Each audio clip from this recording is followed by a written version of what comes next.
Salwa once again, and welcome back to Let's Play Doki Doki Literature. Oh crap! No, I didn't hit auto. Let's Play Doki Doki Literature Club brand new day.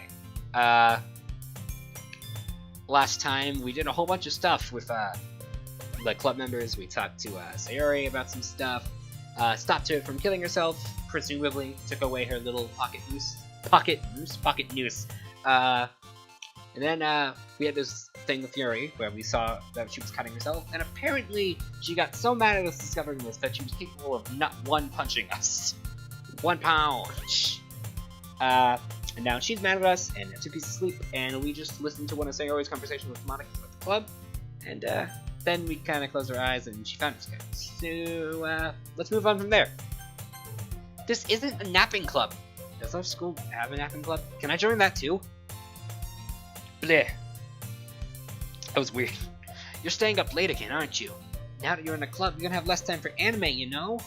You need to get used to it. Anything you say, princess. I glanced over my shoulder to see if Monica overheard. Princess? Yeah. You're always looking out for me, Sayori. Thanks for that. It's what I do best. That's a problem, though. What about you? You look out for me better than you look out for yourself. You're still oversleeping every day, aren't you? Not every day. That's not very convincing. How many days this past week have you gotten up on time? It's a secret. I knew it. Well, it's my turn to help you, Sayori. I need to do this for you. You were clearly in a rush this morning. Look, your hair is sticking out all over here. I run my fingertips down the side of Sayori's hair, trying to straighten it out. And you really need a brush for this. Your hair feels quite nice. My hair's just really hard to get right. I won't fall for that. There's more than just your hair. Look, your bow isn't straight either. And there's a toothpaste stain on your collar right here. I wet my finger and try to wipe off the stain. But nobody would ever notice that. Of course they would. Nobody's ever going to tell you about it because they don't want to embarrass you. Fortunately, I don't really care about that, but I do care about you. Hey, you meanie. And you don't even keep your blazer buttoned up.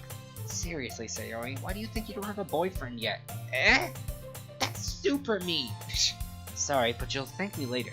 I start to button her blazer from the bottom. Eee, this is so cute. I love this part. Once you see how much better it looks, you'll change your mind. Aw.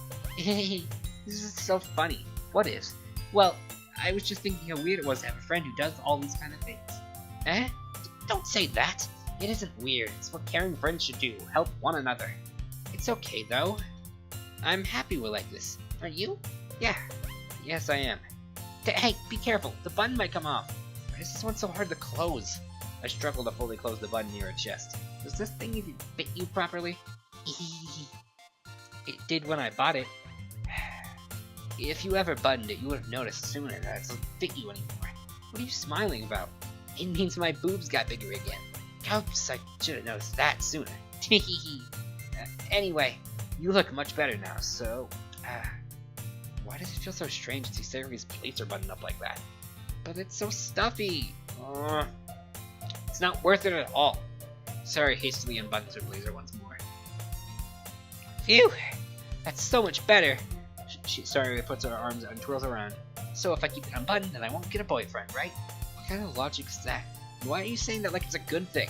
Because if I had a boyfriend, then he wouldn't even let you do things like this.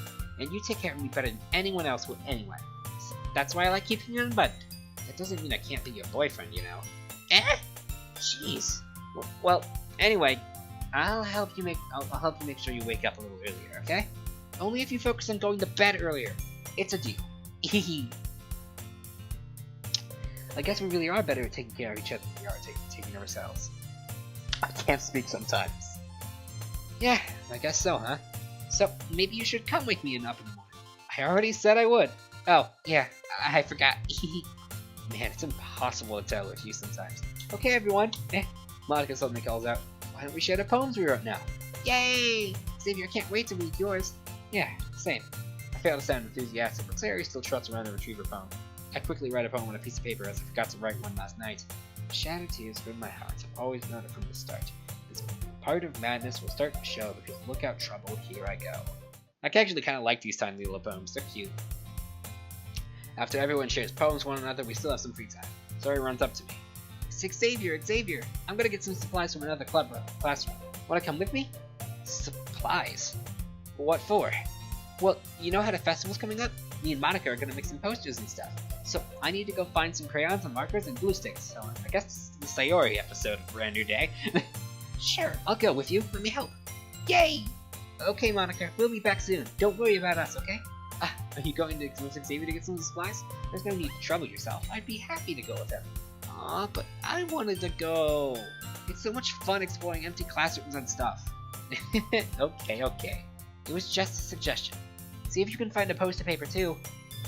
Don't worry, Monica. I want to have some extra time with you too. Are you sure? I'm kind of surprised you're talking to me right now. Why so? Why don't we talk tomorrow then? Yes, let's do that, Xavier. Then it's a promise, okay?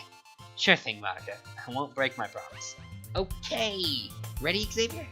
Yep, let's go. I wonder if we're actually going to do anything with Monica next day. Sayori and I exit the club. I follow behind as Sayori hums and skips around the hallway. Honestly, it feels like I'm taking a kid to a mall or something, but I find it enjoyable.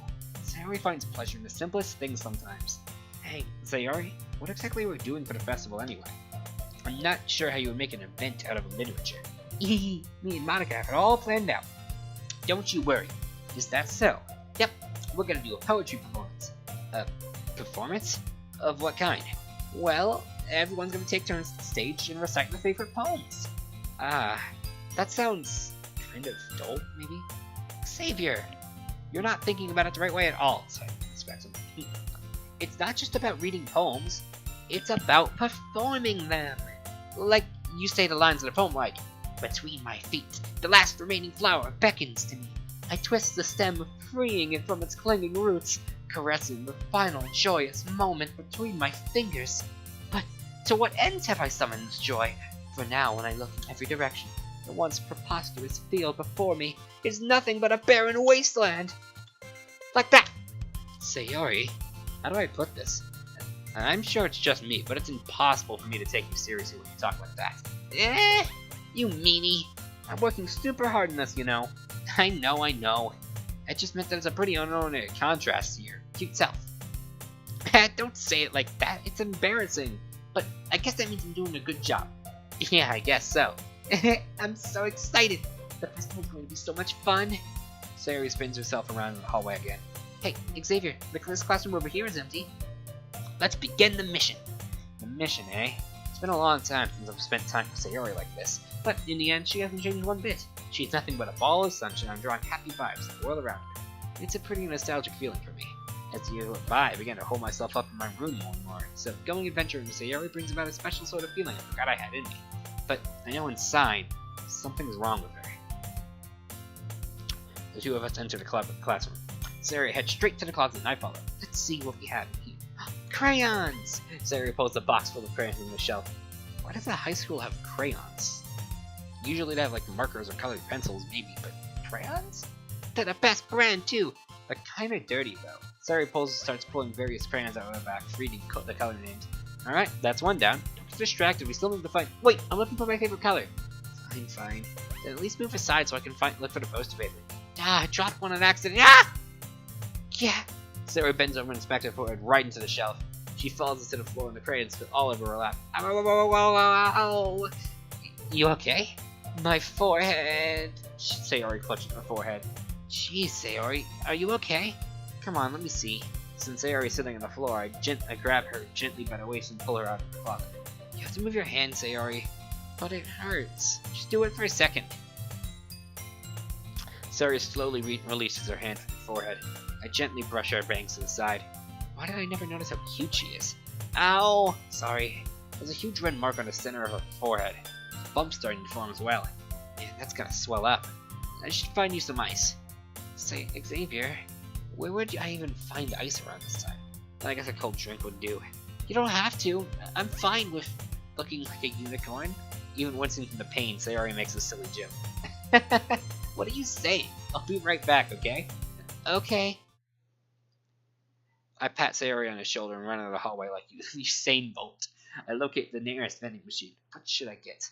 Doesn't really matter since we use as an ice pack rather than a drink, but I know Sayori likes apple juice, so I purchased that one. In just a moment, I'm already running to the classroom where I left Sayori. She has one palm on her forehead and using the other to clumsily scoop crayons back into the box. At least they were already in the wrong spots before I spilled them. Don't worry about that, Sayori. Here. I hand her Sayori a bottle of apple juice. It's nice and cold. Sayori opens the cap and starts drinking from it. Sayori, what are you doing? It's for your forehead, and did the bump make you forget? Sorry, I forgot. You must have bumped it pretty hard then. Sayori places the bottle against the bump on her forehead. It stings. Just bear with it. It'll feel better soon. Looks like you cleaned up most of the crayons, so that's good. Hey, Xavier, this kind of reminds you of growing up, doesn't it? Eh? What do you mean? You know how we used to play outside all the time? I would always try to keep up with you. You were kind of oblivious in some ways. Like, I usually fell behind or had trouble climbing on the things you did. But sometimes when I tried to do things I couldn't, I would get myself hurt. I'd fall and scrape myself and get a bump, and I would start crying really hard. And you would rush over as quick as you could. You would try really hard to get me to stop crying. It was almost like you blamed yourself and were afraid of getting in trouble if someone found out. Even though it really wasn't your fault at all, you know. Did I really do that? Yeah, you don't remember? Come to think of it, maybe I do remember a bit.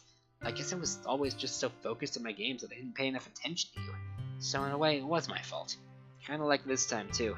If I wasn't rushing you out of the closet, you probably would have never hit your head. Xavier, I don't think you realize it, but you're always thinking about other people. Even after all these years. You're rushing to help me, even though I'm just being clumsy. You really are a sweetheart. Thanks. I don't really do this kind of thing all the time. I guess when it comes to you, it just feels natural. Before I even know it, I'm treating you like that. I guess that's what happens when you've been friends for so long. Really? Maybe you're right. Xavier, I'm so glad that nothing's changed between us. Do you think it'll be like this forever? Forever? If I'm honest to myself, I don't want it to stay just like this. I want to go further. You know what? The only thing I can imagine is it changing for the better, Sayori. You've been my best friend for so long, since I can remember. Nothing will ever change that. I'm so happy. Sayori has a whimsical expression in her eyes. We remain silent for a moment. She's so silly and clumsy on the outside that when I see her deep in thought like this, it makes me want to squeeze her cheeks. I guess we should go back. I don't want to worry Monica, you know? Monica can wait. You know she's going to see her forehead either way. Not if I hide it under my bangs. Sayori hops to her feet. Ah! She clutches her forehead again. Don't stand up so fast after hurting yourself. Oh. Nope, I guess it's too late now. Anyway, let's go. I follow Sayori out of the classroom. Sayori plays with her bangs to try to hide the bump without much success. I hold Sayori's hand and walk her back to the classroom. Aww. In a moment, we make it back to the club room. Ah, you're back. Sayori, your forehead. She's fine. Don't worry about. I was playing with the crayons and smacked my forehead in the shell. Well, anyway. Were you able to find everything we needed? Uh-huh, I have it right. Sayori frantically glances around herself. I forgot all this stuff. Calm down, Sayori. I have it all right here. I found the poster paper, too. Sounds like you ended up doing all the work, Xavier. Oh, well, Sayori was hurt, so I wanted to help her out. I made it an adventure. Yes, you sure did. Okay. In any case, good work. I'll start working on the posters tonight. Me too. Okay, everyone, let's gather around. After making sure the crayon backs are closed tightly, I return to my seat. Okay, everyone. Oddly enough, today we've had more time than usual to get things done. So, because of that, I have something extra planned today. If everyone can sit at the front of the room. Is this about the festival? Well, sort of. Do we have to really do something for the festival? It's not like we can put together anything good in just a few days. We'll just end up embarrassing ourselves instead of getting any new members. That's a concern of mine as well. I don't really do well with last-minute preparations. Don't worry so much. We're going to keep it simple, okay? We don't need much more than a few decorations. Sayori's been working on the posters, and I've designed some pamphlets we can give out during the event. Okay, that's great and all, but that doesn't tell us what we're actually going to be doing for the event. Sorry, I thought you had heard about it already. We're going to be performing. Performing? Monica. Yeah, we're going to be having a poetry performance. Each of us are going to choose a poem to recite during the event. But the cool part is we're also going to let anyone else come up and recite poems too. Sayori's putting it all on the posters in case anyone wants to prepare ahead of time. Sayori, who's been coloring a poster, holds it up for us to see. Are you kidding me, Monica? You didn't already start putting those posters up, did you? Wow, that was fast. Well, I did. Do you really think it's that bad of an idea? Well, no, it's not a bad idea. But I didn't sign up for this, you know? There's no way I'm going to be performing in front of a group of people like that. I agree with Natsuki. I could never, in my life, do something like that. Imagining it, Yuri shakes her head in fear. Guys, I'll do it. Why not, right? They clearly ignore me speaking. No, Sayori, I understand where they're coming from. Remember that Natsuki and Yuri have never showed their poems with anyone until just a couple days ago. It's a lot to ask for them to recite their poems out loud to a whole room full of people. I guess I kinda overlooked that. So, I'm sorry. But, I still think we should give it our best. We're the only ones responsible for the fate of this club. If we start the event and each put on a good performance, then it will inspire others to do the same.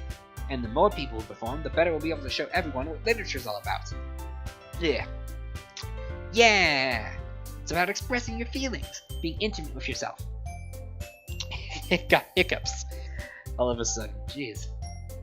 Finding new horizons and having fun. That's right, and it's those reasons that we're all in this club today. Don't you want to share that with others? To inspire them to find the same feelings that brought you here in the first place? I know you do. I know we all do. Sure.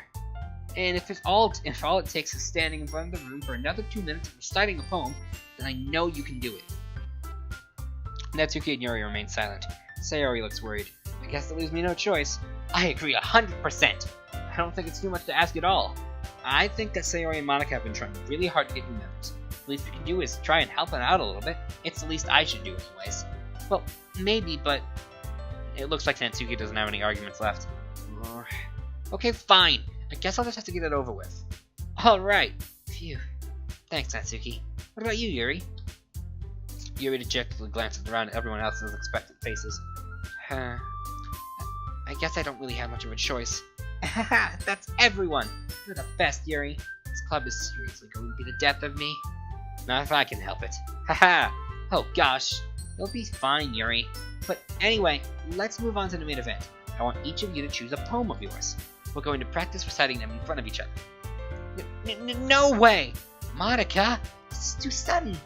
Well, if you can't recite your poem in front of the club, how do you expect to do it in front of strangers? Oh no. Don't worry. I'll start off to help everyone feel a little more comfortable. Can I go next? Of course. Now, let's see. Monica flips through her notebook to the specific poem she has in mind for herself. She then stands behind the podium. The title of this poem is The Way They Fly. Ahem. Monica begins reciting a poem. A clear, confident voice fills the room. More than ever, her inflection is pristine. She knows exactly how to apply emotion behind each line she recites, bringing the words to life. Is this something she's done before, or is she simply a natural? I glance around me. Everyone has their eyes on Monica. Sayori looks amazed. Yuri has an intense expression on her face that I don't understand. Finally, Monica finishes the recitation. Jesus Christ. The four of us applaud. Monica takes a breath and smiles. That was so good, Monica! Thank you very much. I was just hoping to set a good example. That was so great, and I'm at a loss for words. Are you ready to go next, Sayori? I'll go next! Wah! Yuri's fired up all of a sudden. Yuri clutches a sheet of paper between her hands and stands up. Keeping her head down, she walks quickly over to the podium. This poem is called... Yuri anxiously glances at each of us. You can do it, Yuri. It's called After Image of a Crimson Eye. Yuri's face shakes. Yuri's voice shakes as she starts reading the poem. Just a moment ago, she practically refused to do this. Why is she suddenly putting in so much effort? As Yuri gets past the first couple of lines, her voice changes. It's almost like what happens when Yuri gets too absorbed in her books. Her quivering words transform into the sharp syllables of a fierce and confident woman. The poem is full of twists and turns and a structure that she enunciates with perfect timing. This must be a rare glimpse into the whirling fire Yuri keeps concealed inside her head. Suddenly, she's finished. Everyone's stunned. Yuri snaps back into reality and glances around her as if she bewildered even herself. It's up to me to save the situation. I'm the first to start applauding. Holy crap, that was amazing! Everyone joins me afterwards and give Yuri a recognition she deserves. It's not that we didn't want to applaud for her, but we were so caught off guard that we must have forgotten. As we applaud, Yuri holds the poem to her chest and rushes back to her seat. Yuri, that was really good. Thanks for sharing. Looks like Yuri's down for the count. Okay, I guess I'm next then. Sayori hops out of her chair and cheerfully walks to the podium. This one's called My Meadow. Sorry, I giggled. Sayori. It's a lot harder than I thought. How did you guys do it so easily? Try not to think of it like you're reciting to other people. Imagine you're reciting it to yourself, like in front of a mirror in your own head. It's your poem, so it'll come out best that way. I see. Okay then. Sayori begins her poem. Somehow it feels like her soft voice was made as a perfect match. The poem isn't aimlessly cheery like Sayori is. It's serene, bittersweet. If I were to read this on paper, I probably wouldn't think much of it. But hearing it come from Sayori's voice almost gives it a whole new meaning. Maybe this is what Sayori meant when she said she likes my poems. It's like I get to reach more deeply into someone I thought I knew through and through. Sayori finishes and we applaud. I did it! Great job, Sayori. Even Xavier liked it. I guess that's a good sign. It came out nicely, Sayori. The atmosphere of the poem fits you really nicely. But it might be that the other poems wouldn't work quite as well with that kind of delivery. I don't really understand. In other words, I've seen poems of yours where that gentle delivery wouldn't work so well. They might need a little more force behind them, depending on what you're reading. Oh, I know what you mean. Well, I've been practicing that kind of thing. It's just embarrassing to do in front of everyone. Then next time I'm going to make you pick a poem that challenges you a little more. We don't have much time before the festival, you know? Okay. Now who's next? Sorry. Natsuki? Don't make me go before Xavier. It's not like I can compare to you guys anyway. Might as well let Xavier lower everyone's standards a little before I have to do it. Natsuki. It's fine. I might as well get it over with. But it's not like I have much of a selection on what to read. I'll just go with what I wrote for today. I stand up and step in front of the podium. Everyone has their eyes on me, making me feel terribly awkward. I recite my poem. I feel a newfound determination inside of me. I recite my poem with newfound confidence. Once I finish, I receive applause anyway, even though my poem wasn't that good. Sorry, I'm not as really good as everyone else. Don't worry about it so much. I think it's less about your abilities and more about your lack of confidence in writing. That's something that'll improve over time, though. Yeah, I think you're right about that. I need to practice more. Alright then. That just leaves you, Natsuki. Yeah. I'm going. Natsuki begrudgingly gets out of her seat and makes her way to the podium. This poem is called... It's called... Why are you all looking at me? Because you're presenting. Anyway, this poem's called Jump. Natsuki takes a breath. Once she starts reciting the poem, her sour attitude disappears a little. While she's still a little unenthused, her poem has a rhythm and a rhyme to it. It's Natsuki's trademark style, and it works surprisingly well when spoken aloud. The words feel like they bounce up and down, as if giving life to the poem. Natsuki finishes, and everyone applauds. She hops back to her seat. That wasn't so bad, was it?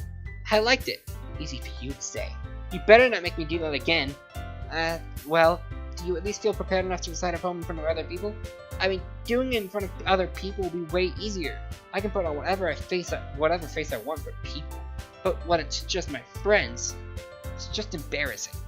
That's a surprise, Natsuki. I think it would be the other way around for me. Well, that's just how it is, so... Well, I guess if that's in that case, you won't have much to worry about for the festival. That said, I want to thank everyone for coming through. It might be hard, but I hope that you all have an idea of what it's like now. Make sure you pick a poem and get enough practice before the festival, okay? I'll be making pamphlets, so you let me know ahead of time what you'll be reciting. Yipes. I guess I gotta write something better by that time, huh? That's fine too.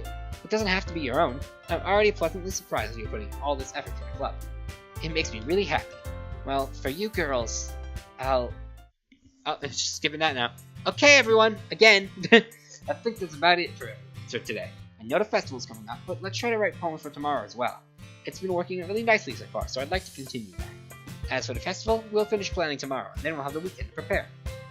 Monday's the big day. I can't wait. I can do this. Oh yeah. I stand up. There's no way I'll be able to find the same enthusiasm as Sayori and Monica, but damn it, I'll do my best. It's for the sake of the club, and impressing all the girls. Then, I'll have to do my best. I step out of the hallway for a moment.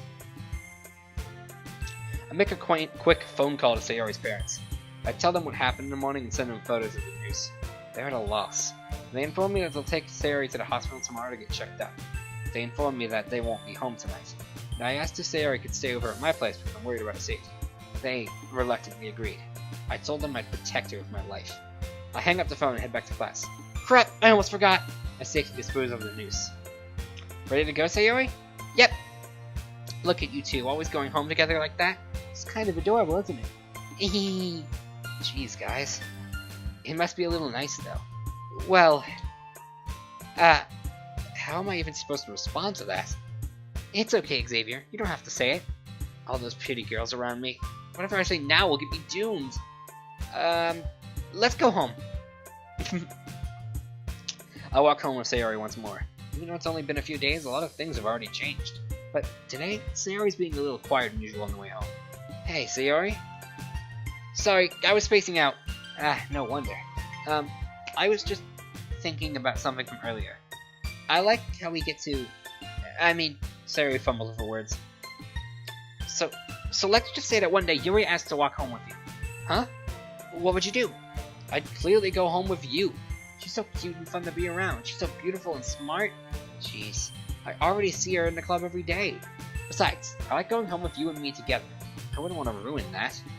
You're so silly, Xavier. You think about me too much sometimes. Yuri would deserve it if she wanted to, so... Sayori, you're wrong. I didn't think of you enough. Sorry. The conversation trails off. Hey, Sayori? Yes, Xavier? I was thinking. Remember when we were kids, we used to do sleepovers? What about it? How about we have a good old-fashioned sleepover at my place tonight? What? What are you talking about? It's a school night. I thought it would be a good idea for us to spend some time together like the good old days. I don't know. I've talked to your parents already. They said I was alright. You what? They even suggested it. Think I'm lying? Give them a call. Sayori looks flustered at me. She immediately calls her parents. After a few moments, she angrily gets off the phone with them. Fine, but let me go to my house. I need to get a few things before so I can stay over. Sure, but I'm waiting inside, got it? Fine. Sayori rushes to her house and changes and packs. Okay. So I get the feeling we're about to get into some bigger, heavier stuff soon, and my voice is starting to give out from talking so much. So I'm going to call it a part here, and next time in Brand New Day, we're going to be having a sleepover with the Cinnamon Bun Sayori. So that's going to be fun. See you then. Adios.